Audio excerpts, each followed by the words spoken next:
May nadidinig ba kayong sounds? Naka-silent po to eh. May nadidinig ako. Wala naman akong sounds dito. It's 3:17 a.m. Dito sa computer na to. Sa isa kong computer, wala po akong nadidinig. Dito po, wala akong nadidinig. Oh. Comparing dito, bakit mayroong sounds? Samantala sa naka-silent po yan, walang sounds.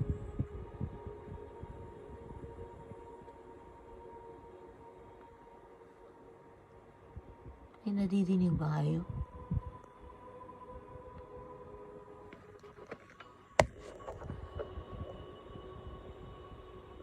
Ayan, ito yung volume, no. May nadidinig kayo. Ba't ako? Ano ba to? Kung yung sa main, wala akong nadidinig. Dito lang sa computer na to. Ito yung kagaya na sinasabi ko nung tumawag ako sa US noon. Parang ganito ang sounds.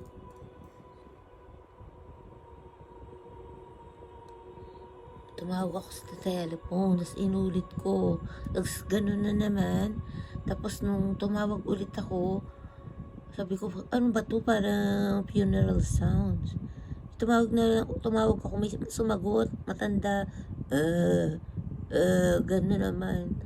Tapos sabi ko, I'm sorry to disturb you. Sabi ko, can I talk to Miss... Sabi ko yung name ng mother ko.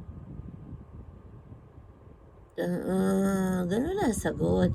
Kala ko na-istorbo ko. Sige, sabi ko, thank you. Sabi ko, I am sorry to disturbing you. Sabi ko ganun. Tapos nananalangin ako that time na sana tumawag yung mali ko. Sa 2:00 ng hapon, tumawag. Kararating lang doon nila galing sa ospital nung alaga niya, matandang babae. Sabi ko, tawa pa ako ng tawa. Ba't naman ganyan yung answering machine mo? Ay ko, parang funeral sounds naman yan. Palitan nyo naman yan.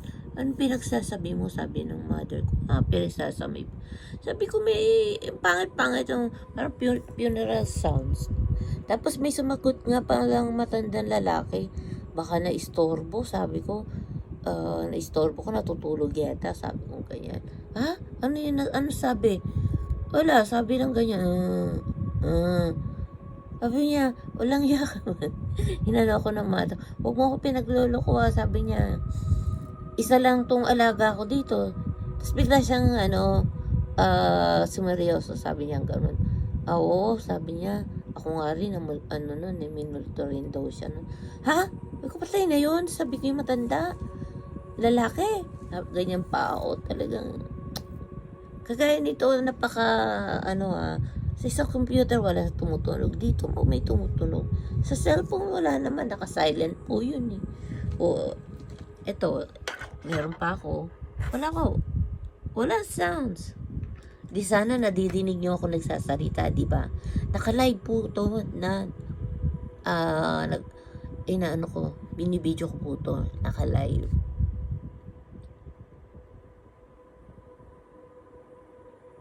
Ako, okay lang.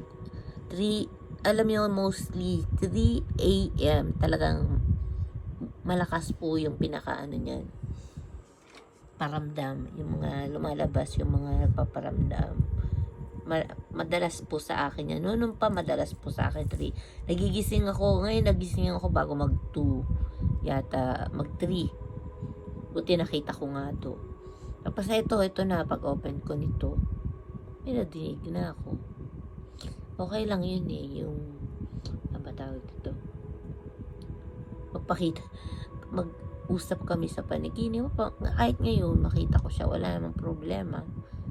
Gustong-gusto ko nga siya makausap eh. Kasi hindi ko naman yung brother ko nung namatay, like ko nakakausap yun eh. Binabantayan nga ako kasi nagka-problema ako. So, yun lang po, share ko lang po to. Talagang may nadidinig po talaga ako. Talagang, ewan ko kung nadidinig niya, ayan po yung volume ha. Wala. Ako talaga mo. Sa isang computer ko wala. At saka sa cellphone. Ito po wala. Wala akong nadidinig. Oh. Wala. Pati boses ko, hindi ko naman nadidinig. Ayan. Ay, Diyos mio. Okay, babus. Good morning. 3:22 morning. Ayan. Okay. I go back to sleep. Night, night.